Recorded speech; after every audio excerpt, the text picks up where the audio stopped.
na-ebu ogidi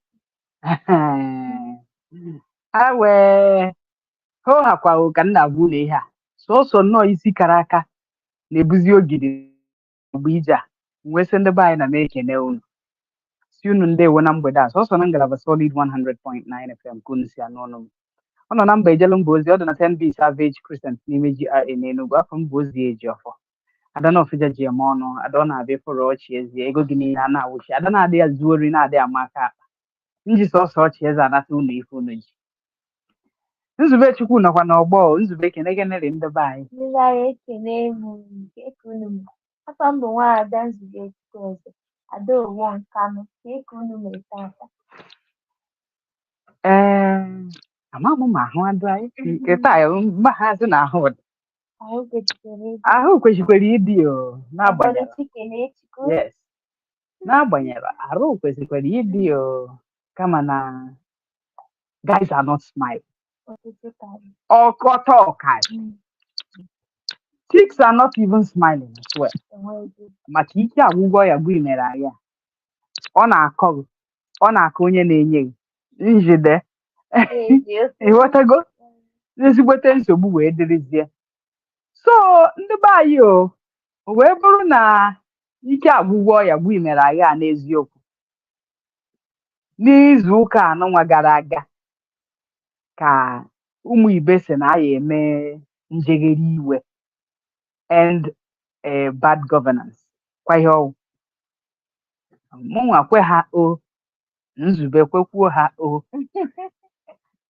ọ na-akpụdebe anyị na-akwado ọ na-akpụdebe anyị na-akwado mana uru jiri ụbọchị ahụ a ga-eme ya bụ protest onwe ndị nwụtara m ọkụkọ nwee ndị nwụtara nzube ọkụkọ anyị ka hapụgodu protest bakwugodo ọkụkọ ịghọtagwo anyị ka hapụ ya rụgodu protest karịjuo nke eze ụwa ahụ dị anyị maka ndụ mmadụ yes maka ndụ mmadụ anyị na-enenezi ndụ na-eme protest na TV na-enene so n'anya anyị nọkọta ya jee na ịntanetị anyị etinye Jizọs nke a na-emezi anyị wee na-enene sọsọ n'anya and anya ị na-ene m anya ọ dị ka ọ ya ka mma n'izu ụka gara aga ịghọtagwo Naijiria erikatagwo nshi anyị nenebe ha so n'anya yes and sọsọ anya ahụ dị ka ọ ya aka mma maka onye asị ya dị mma asịghị ya otu gbagbuo ya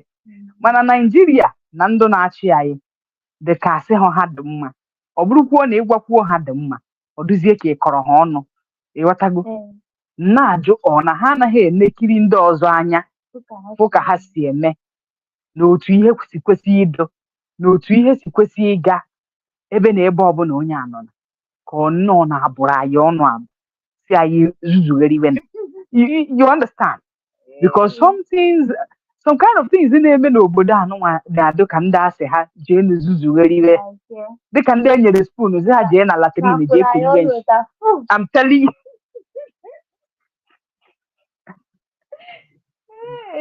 eziokwu m niile ka m na-agwa gị o wee bụrụ ihe mwute wee dịara ụmụ ibe ndị niile na-esonye m na Instagram na Facebook anyị na Twitter anyị afọ m na Facebook anyị na-abụ ọgbago ọgbada achọrọ m ka ọ gbagoo n'ike na ebube so ọ bụrụ na ị fụrụ m n'anya ọ bụrụ ihe ị na-eme dị anyị mma share my videos like them follow them a lot of fans m abụghị followers and onweghị ihe unu na-emerụ m onweghị uru unu na-abara m ọ ihe o gosiri maka na o ruo ebe a na-agụ fan base anyị ha agụghị unu mana enweghị ihe ntiri na Facebook anaghị enweta views karịrị agụkata agba awa mana so ihe unu m ka m na-aracha nwa pịọm ọ hịakwara ụfọdụ ndị a the best thing you can do for me is if you cannot give me stars just follow me or share the views share the likes share the page ka onye ọzọ soro gere ka onye ọzọ soro chi ọchị ọ bụrụ na akwa ka m na-eti ka onye ọzọ soro dee you know that's all you can do for me actually ndị be anyị na-egekwa bụ taa kwa Tuesdays na Wednesdays ọbụla ka anyị ji eme na-egekwa na Solid FM mụ na Nzube Chukwu na ebe a na-enye unu ọnụ onye dịkachi obodo anọrọ ya o jere sọma maka anọ sọma end bad governance end bad governance. Calling for coup is a treasonable offense, says Falana. Falana bụ nnukwute onye ọkaiwu, a serious sign ama ama na Nigeria. Calling for coup is treasonable offense, says Falana. Mana ndị na-emere treasonable offense a na-anụ oyibo. Ndị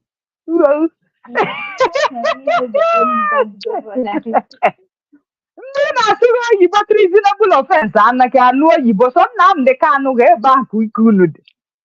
Ndị na-asụ nnukwute oyibo na-anụ oyibo. Jeenụ n'ugwu Awụsa jeenụ nwụta ndị fere flag ndị Russia. Si ha na ọ treason ka ha kọmitiri, ka ha nọrọ n'ihu onye ọkaiwu onye ọkaikpe chiri duru kwerka.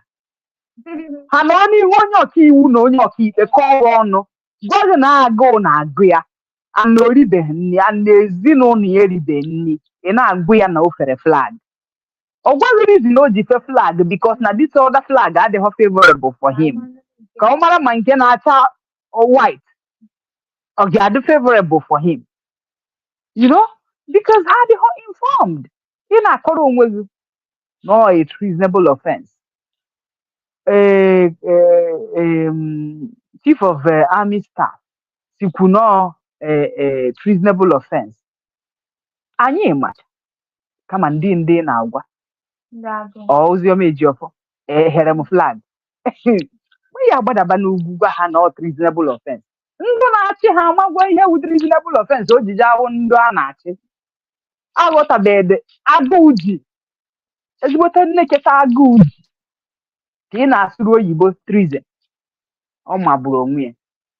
Nke anụ nwawuru President Tinubu bad. Ịfụrụ nke a? Ịfụrụ nke a?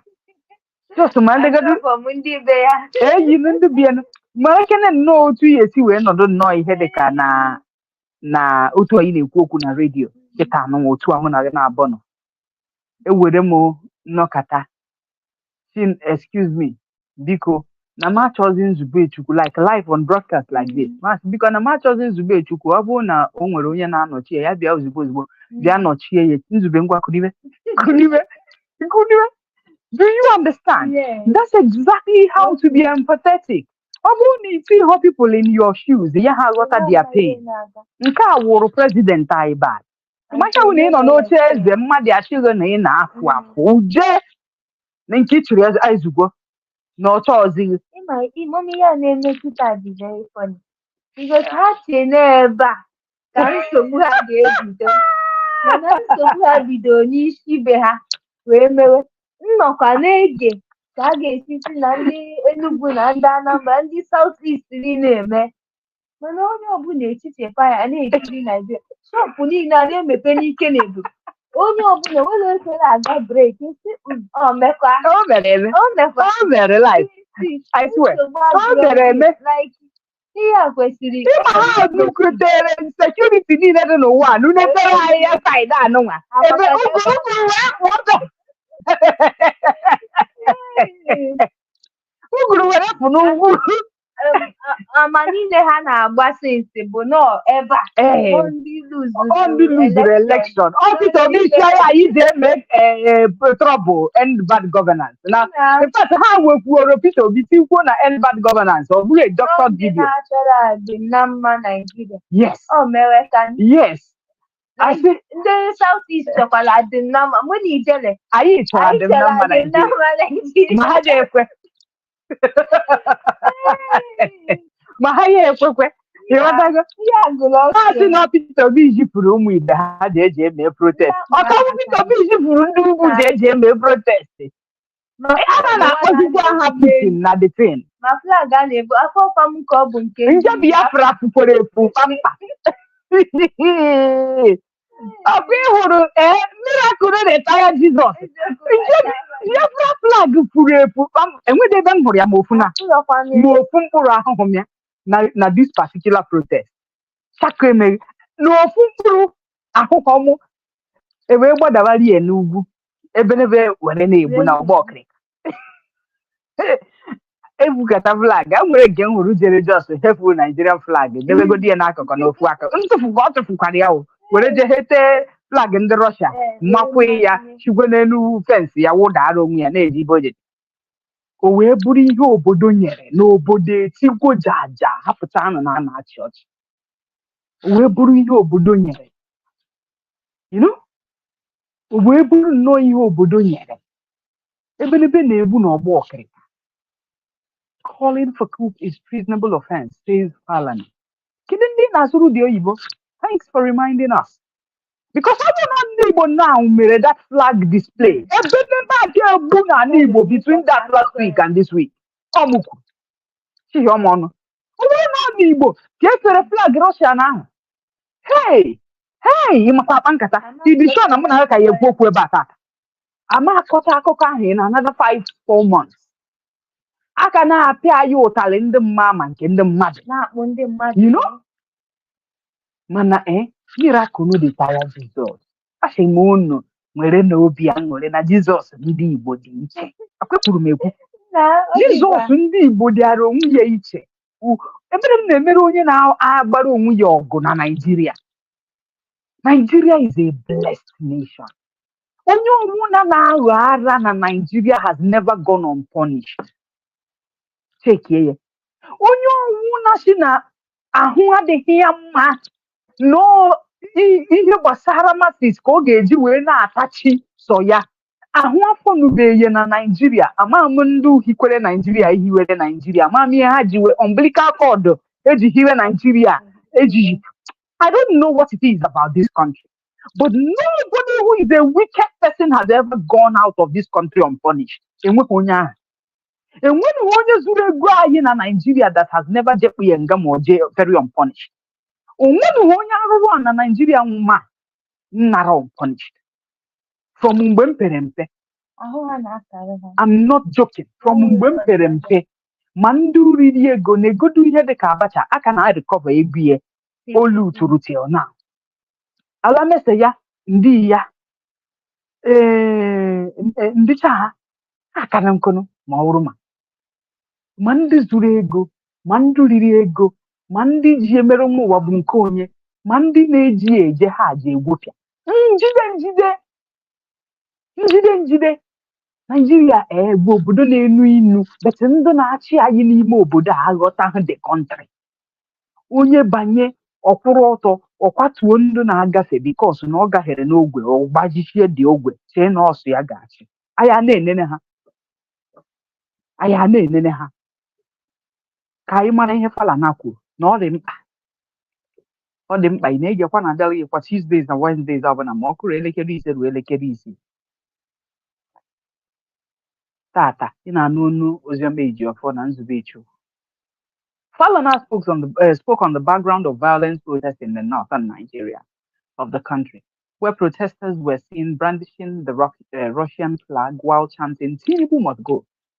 Senior advocate of Nigeria, human rights activist Femi Falana has said although it remains the fundamental human right of every Nigerian to protest for and against the government as guaranteed by Section 39 and 40 of the Nigerian Constitution and Article 9 and 10 of the African Charter on Human and People's Rights Ratification and Enforcement Act. It is, however, a treasonable offense to campaign for a coup. He said accordingly, the right to protest is required to be exercised peacefully within the ambit of the law. Hence, Section 38, Paragraph 4 of the Police Establishment Act 2020 has imposed a duty on the Nigerian police force to provide adequate security for citizens who may wish to participate in public meetings, rallies, and parts of the country, in all parts and many parts of the country. The police provided adequate security for the end bad governance protesters, and in some cases, professionalism was glaringly displayed. However, with the legal battle of the Nigerian people to exercise their constitutional rights to protest against unpopular policies of the government, I have supported the constitutional right of all walks of life to exercise the right to protest. While we have supported the rights of the end bad governance protesters, we have patriotic duty to call on them to distance themselves from the undemocratic forces who have taken advantage of the peaceful protests to engage in violent violence and campaign for another military coup in the country. It has become necessary to point out that calling for a military coup or waving the flag of Russia, a country that is noted to be supporting unconstitutional change of government in Africa, constitutes a gross abuse of constitutional rights of the protest against the government of Nigeria. The legitimate protest against hardship in the land should not be to turn it into campaign for unconstitutional change of government. Therefore, those who are involved in the illegal campaign of another military rule are advised to stop it forthwith. Otherwise, they may be accused of engaging in the offense of treasonable felony in contravention of Section 41 of the Criminal Code Act. In order to make any form of unconstitutional change of government unattractive to the people of Nigeria, the Bola Tinubu administration ought to review the neoliberal policies that are promoting poverty and hardship in the land. For instance, the Nigerian National Petroleum Corporation Limited should negotiate lower prices of petroleum products since the Federal Executive Council has directed that 445,000 barrels of crude oil should be allocated daily and sold to the Dangote refinery in the Naira. Jiwapanamo, Arurana. Ere ihe na ba ya achọ ka ị na-egi na dollar. Arụdụkwa. Arụ mekwere. He called on government officials to also articulate policies more engagingly. The feedbacks from such civic engagements should also positively inform policies that the popular democratic path for citizens to take as against the reprehensible invitation to the tragedy of military rule, he said. Falana spoke on the background of violent protests in the northern part of the country, where protesters were seen brandishing the Russian flag while chanting, Tinubu must go. The twist to the nationwide protest has since sparked reaction from across the country, with experts describing the act as treason and against the Nigerian constitution. Otu a ka anyị si wee na-enye unu ndị be anyị na mgbede anọ.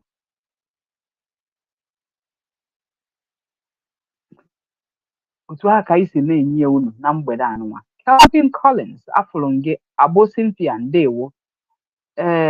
Mekado I see you Alhaji Highway ndewo nna ahụ. Ndị Instagram kwa ana m afụ unu. Kemgbe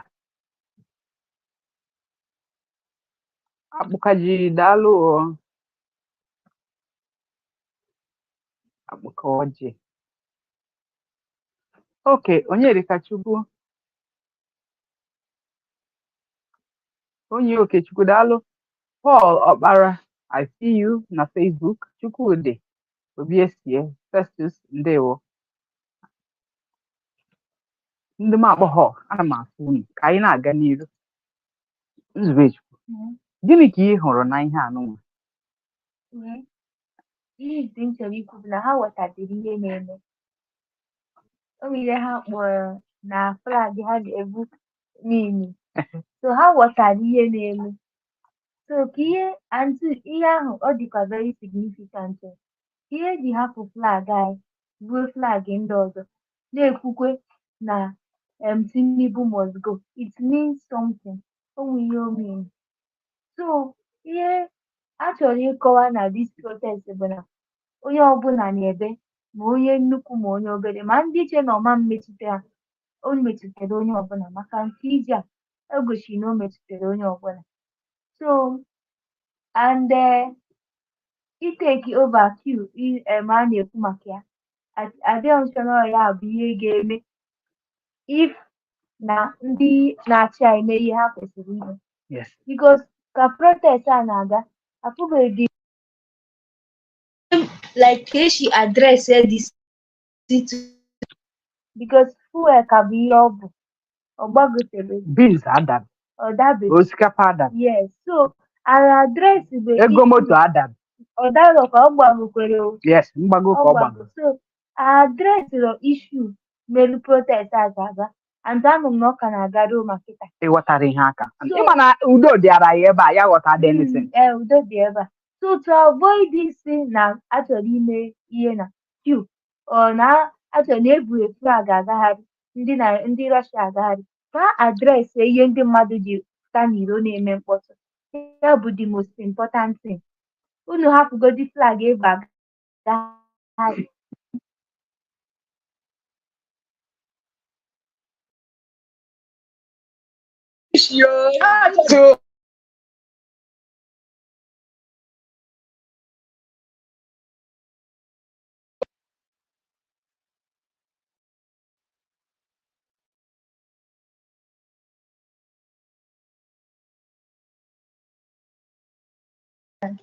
Ọ bụrụ ya ga-abụ issue ndị Nigeria. So mama, the issue bụ ka adreesị ihe ahụ eji emeri protest ka ọ bụrụ n'obi ọcha o. Ịmana ọkwa ịhụrụ ikpe ọwụ na maara eziokwu. Ikpe ọwụ na maara eziokwu aka azụ dị. Mgbe ọwụ na ikpe maara eziokwu, there is trouble in the land. So apparently, from all indications, people just know that stuff are happening around. And where the hell could they? Yes, no matter man, I'm here. And internet.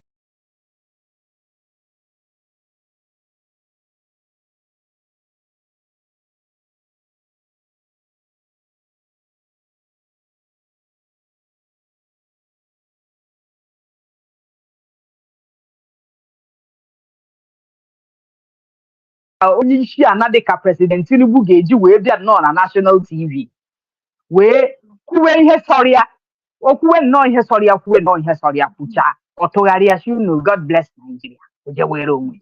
Yes, ọ ghọtaghị ihe a na-akọ. Ọkwa ị na-anụ ọnwụghị onye kwuo ihe pantị ya adọkasịa. This is a made man. Let me be emphatic. Tinubu president bụ a man that is made. I'm sure he has not known suffering in the last 60 to 70 years. I'm not so kidding. At least I'm Tinubu in the last 20 years. So, and mgbe m ya obodo nkonyo. Inano. Owuzi kita anụwa ọ bụ a president. Ka ị ga na-akọzi na oh man. Ndụ na-achị anyị ma ihe na-eme. Ha ma na ihe na-eme. Mana itinye ọnụ na ihe ahụ na-eme ka everybody kụmarịrị mee n'udo dị. And ha ma n'ime mmụọ na eziokwu n'udo adịghị. Ha ma n'udo adịghị. You know? Ha ma n'udo adịghị. The only problem with Nigeria is leadership. It's not a joke. Pastor Chinonso Okoye. The only problem with Nigeria is the problem of leadership. Anyị nwere ihe niile mmadụ kwesịrị inwe n'ụwa. Anụ m na USA enwere natural resources. So many countries. Na ha enwere natural resources. But in Nigeria, their natural resources even whilst in the ground. Onye na-eme ide ihe aha na-achọ ndị hụ ka ọ na-achọ ịnwụ anwụ. Nwunyu anya pii. Nwunyu anya. Mmadụ nọkata ore Columbite ndị n'ime ana. Reshie ndị ọzọ. Onye ọzọ abịa nwere ana nwere that particular state or country. Na-egwu ihe dị n'ime na-ebupụ na-ebuba. Eshim na ha ahụ ụdọ anyị. Ahụ adịghị anyị o. Eziokwu ka m na-agwa gị. Ị chọrọ ịgwa m na Russian flag anụnwa nọọ izu agbara n'abalị? Ọkwa mmadụ na-akwụ ya? Ọkwa mmadụ beterie? Ọkwa mmadụ ka evuiri ego ya jee vute China white, vute China red, vute China blue, vutara ha na-akwapụ ihe na-eti ihe na mkpara na-efe n'ihe enu. Ewere ihe nye kirikiri ụmụazị bụ mmanya nọ ndị polisi na-amị ya ha ejide nwoke tekpa gbagbukwe unu chirikwa ịkọchi unu n'enu ya na-efie ihe jide minor nwere ihe iji eme ire anyị na-atụ ya nga ana ụmụ na-ejidewegwo ndị telo yes na-akwa the thing ọkwa mmadụ na sponsor ya ọkwa mmadụ chi ha hafe n'ime ya enu anọkata yes it's actually the color of the armed forces blue red and white nọ ihe kwesịrị ịdị ma ọ bụ na like a coat of arms ebufute picture President Buhari ebe the thing dị n'akụkụ ya bufute nke Tinubu ebe the thing dị n'akụkụ ya nne ewu na-ata agbara nwa ya na-eni ya anya n'ọnụ mgbe ị mere treasonable offense je jide onye Awụsa anụghị kom na go n'ihi ime respect ana m anwụ ijebe ana m anwụnyu anya ijidecha ya ijiri aka gị hapụ ahịa nye gbanye nri n'elu ya it's not a joke ịkpọchiche ya jiri aka gị release ya hapụ ya ma nye nri n'elu ya Steve afọrọ gị Black Warrior ndewo please follow the page it will make me feel good so ihe anọwo a na-ezuzu nye ọkụ ayaghị rectify nzuzu a na-ezuzu then mmadụ megheri ya ahụ ewepụtara ya ebe ọ dị n'iwu asị na nzuzu anụnwa kịta anụnwa na ọ dị punishable by law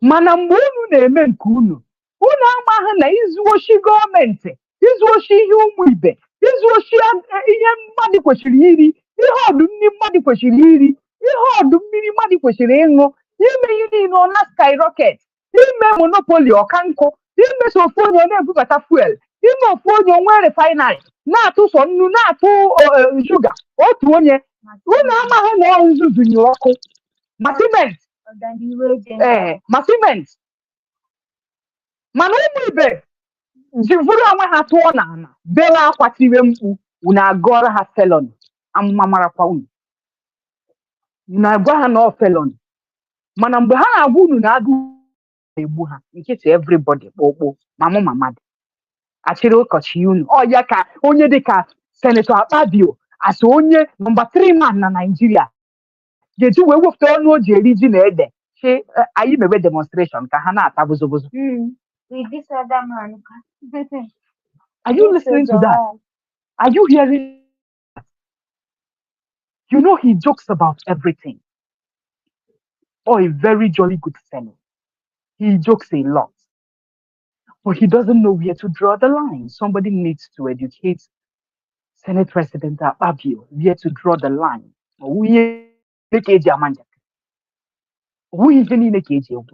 He may have said it jokingly, but people will not take that kind of joke, especially now this kind of time where people are suffering and crying that they want food.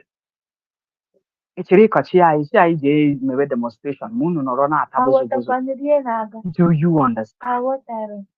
Do you understand? Or Hashiarism? Before I eat, not PDP share the money, get away APC share the money. A granny circulate, Nishi has also. Right, mana chuku onye obi ebere. Mana ka ọ onye obi ebere. Ọ naghị agharịpụkwa ndị ya o. You know, ọ naghị agharịpụ ndị ya. So mara kene nnọọ ka ọ ka-esi wee dị nzube Chukwu. Ma ọ bụrụ na flag a na-ekwu okwu ya n'ọla ala Igbo ka efere ya. Everybody. Ị ka ya na-afụta iro. Ọ 7 kụọ ị na-akpụọ. 7 kụ ha ipie edebeghị. I'm telling you. 7 kụ ha ị na-akpụọ. Because ị ka nwere ike ị na-enyo onye na-enyo isi ya na-apụta mgba atọ ọ bụrụ ka isi je. Onye na-aga n'ụzọ tinye n'aka enu. Because felony a ka a ga-abụ anyị. Second name anyị aya ha awụ Biafra. Second name anyị aya awụ felony. Achịkọrọ anyị agbadawa ebe Nnamdi Kanu nọ chi ukwu anyị ebe ahụ ka o wee zuo ezu. Onye unu, nta unu. Ọdụ unu agha. Mgbajenụ n'okwu ebe mmadụ atụrụ tawa agụkata agbawa. Ị hụrụ ihe agụụ na-eme ha ọ na-ama ha ụkwụ n'ugwu Awụsa. Ha bawa agụụ na-ama ha ụkwụ n'ugwu Awụsa. Ọka nwere onye ahụ dụ nke ị hụrụ ọtakwọchiri sọsọ isi. Should you seeing them? na the demonstration n'ugwu Awụsa nke ịfụrụ ọsafọ sọsọ isi iwe kwetegodu yes na agụụ dị n'eziokwu ha hai ndị ọchịchị anyị mekwere anyị ebere ndị ọchịchị anyị mekwere anyị ebere negodu anya a whole president nwere the opportunity of coming out to address the nation in his magnanimity. Go away, calm more people down, calm more their nerves down, calm more their agitations down. Ya wana fadianani. Ya fota. Mecha koshi we. Mecha koshi suya. Or addressing her anything. Or addressing her fuel price.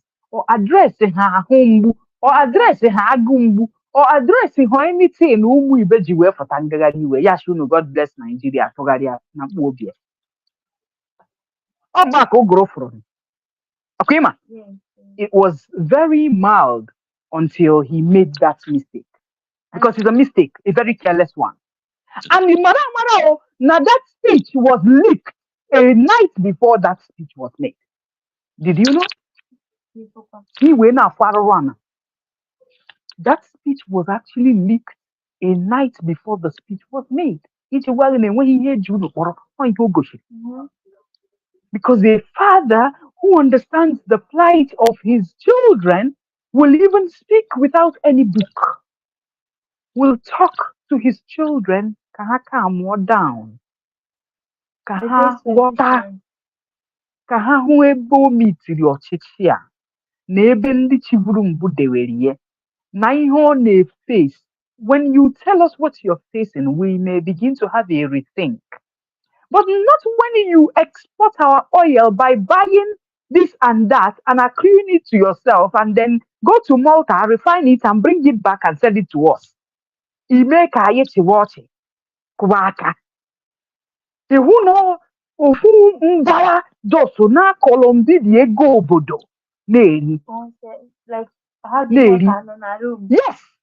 Ofu mbara ofu ụmụnna just for gịnị ofu obodo ofu mbara ofu ụmụnna How many million? just na kolombi akụ obodo akụ a nation na-eri so ya and enweghị ihe ọ dị ha ya and the sacrament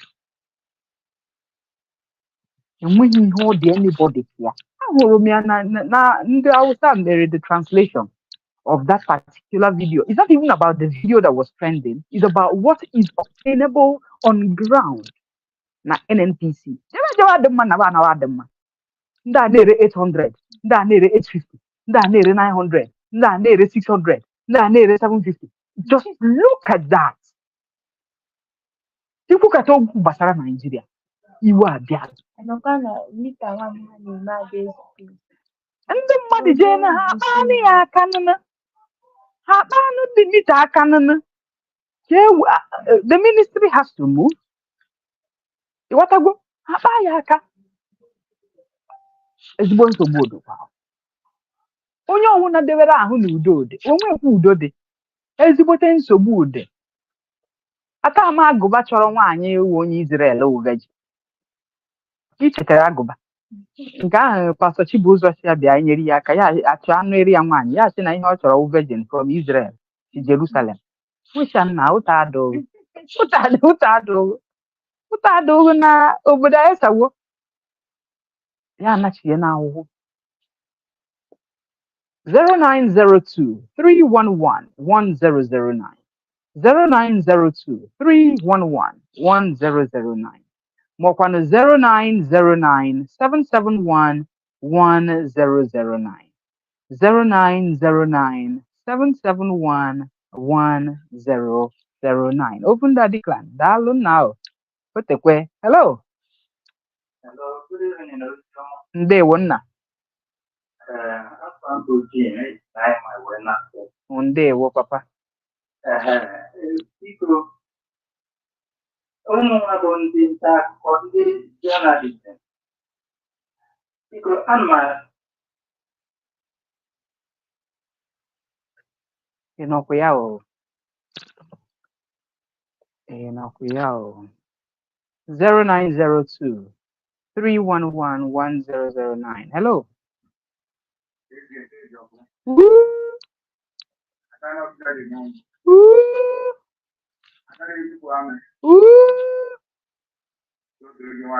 Ị ga-adị ndụ. Ị ga-adị daalụ. Ndewo. Ngwa gaa n'iru.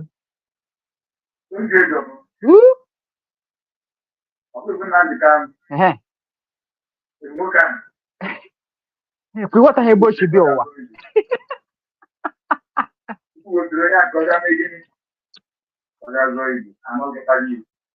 Hey!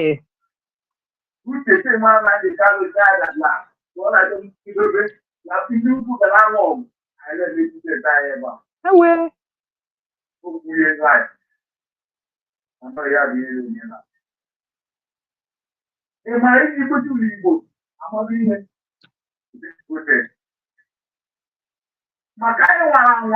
Hey! Hey! Eyi nna.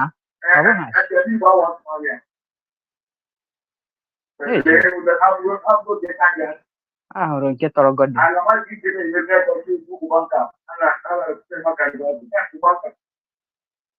Na-akpọji iyi agara agara.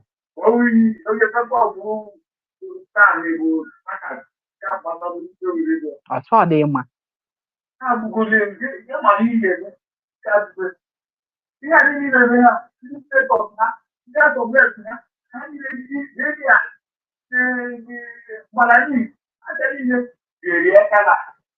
Eziokwu.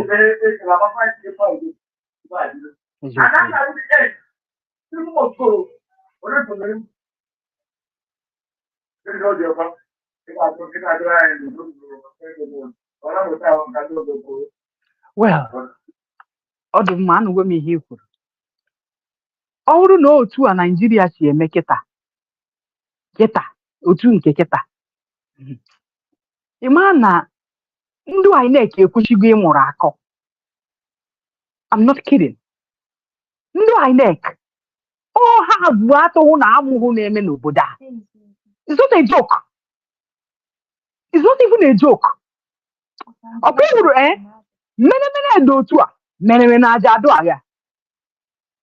Because INEC wụ n'obodo a dị mma, INEC wụ n'obodo a dị njọ. Electoral reform ị na-ahụ ụmụ ibe na-ayọ si declare ya ka ọ wụrụ law.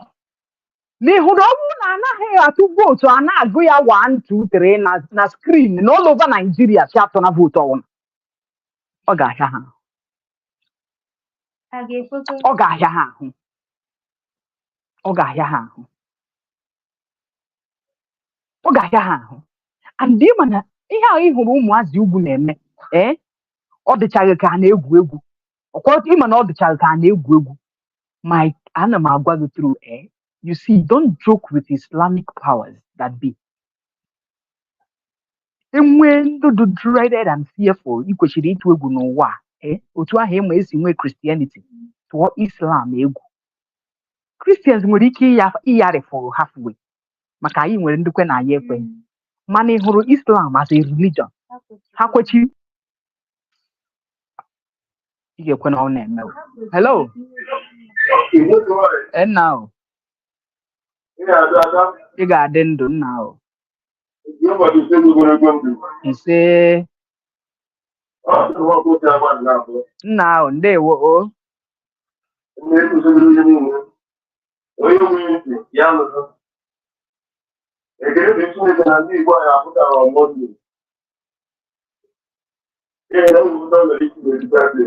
Yes.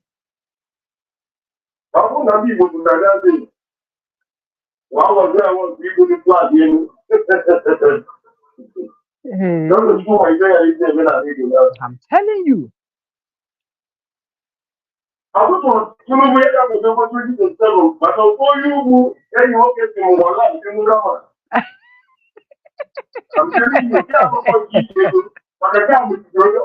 Oye, mba.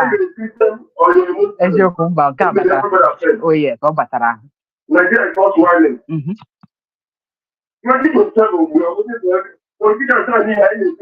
Yes. Yes. Mbamba. Ị ga-ahụ na ọ ga-akara ndị mmadụ mma iti nwa secondary school. Yes. Mba. Oh yes. I agree. Ị ga-adị ndụ.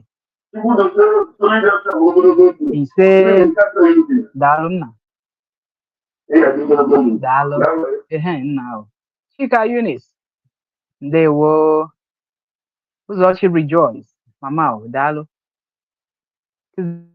Zito, ndewo. Matthew Okereke, ndewo. Ana m afụ unu. Ka m zara okwu ikpeazụ ka anyị mara ka ọ dị. Hello. Good evening, now, daalụ. Oh, daalụ. Ewo. Haya. Hi.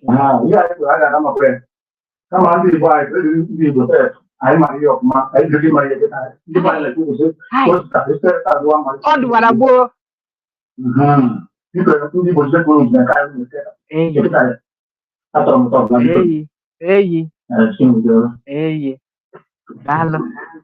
Nzubechukwu. Ị hụrụ ụwa m ọzọ? Onye Igbo. Ụwa m ọzọ? Onye Igbo. Ụwa m ọzọ? Onye Igbo. Flesh and blood they reveal ya. Ị na-anụ? Kai. Enweghị m ike ịkọwa. Let me tell you people, let no governor pride in himself. No ya mere ndị Igbo afọtaghị in a protest. Let no governor, let no senator, let no House of Assembly member, let no rep member, onweghị onye ọbụla ga-afọta pride ya in himself. No maka ya ọ maka ihe ọka eme mere na ndị Igbo afọtaghị wee mee protest a. No anyị nwashi n'ebe ndị Naijiria kwuru na ihe dị mma sọrọ ha nsọ ha mewe ihe ha ka anyị na-ekiri ji ha n'anya. Ụmụ ibe ji aka ha take that decision ma obere ma nnukwu anyị anwụtagbo ka onye nwe ya ama. Shatra ike n'ebe ọzọ. You cannot be doing the same thing and expecting a different result. Anyị ji aka anyị kpọọ onwe anyị meeting maka ịma na ndụmọdụ mmadụ duru onwe ya n'aka abalị ya. Take a decision of ịnọ kape ndị na-emeso n'anya. And otu ahụ ka ọ ga-adị. Therefore, bọchị ọ ga-eruru anyị ha ma amazi abada aba anyị. Ha ma amazi wee anyị si arịfụta. They won't see you coming. Anyị ada emezi mkpọtụ shakụ ada emezi na ndụ anyị ya wụ. So anya nnọọ ka anyị bụ gbọtọrọ na-enene ha. Pịa bevel. Ewo, pịa bevel na-enene ha. Nigeria dị mma na ọ dịrị mụ na gị o. Nigeria dị njọ na ọ dịrị mụ na gị. Ana Nigeria maka mma na ọ mara mụ na gị o. Onye ọbụla tinye aka ka anyị mezie obodo anyị. Mana ebe ha jụrụ na ha anaghị etinye aka anyị na-enenezi ha eme. Anọkatachi na obi isi anyị ngwa anyị rigobe. Obi gobe isi onwe ya tiwe bere zebe onwe ya ọ maghị na Chukwu na-eme ihe ọma na ọ na-akpagharị na-eme mma. Ya anyị Chukwu shie m na-adake na-eri ji na ọwụhụ gị daji ịka hụrụ obi nara di ya na agụrụ na-enwere nwa obi aṅụrị atachichi. Ịka hụrụ obi even him the shock at ihe ọhụrụ na ihe gbasara protest Igbo. I'm very sure. You think it's a joke? Yeah. I'm sure even Peter Obi as onye chọrọ ịchị Nigeria the shocked at ihe ọhụrụ na ihe gbasara Igbo. Ka Chineke mezie okwu ogologo okwu adịghị n'ụka mgbede. Ndị o kwere mee ha gbagowe ji emere. O kweghị m mee ume ada ụmụ ukwu ada ụmụ emeje udo dịrị ndị be anyị afọ mbụ ozi eji ọrụ. Ka ọ dụ na-echi ka anyị merụ na na-egekwa ọzọ soso na ngalaba Solid 100.9 FM. Ka anyị rapụrụ n'aka UCBMC ka o duru unu gaba maka na ọ nwantị n'ebe a nwantị n'ebe ọzọ o wee duka anyị a na-eme. Ya mara unu mma ndị be anyị ekene m unu.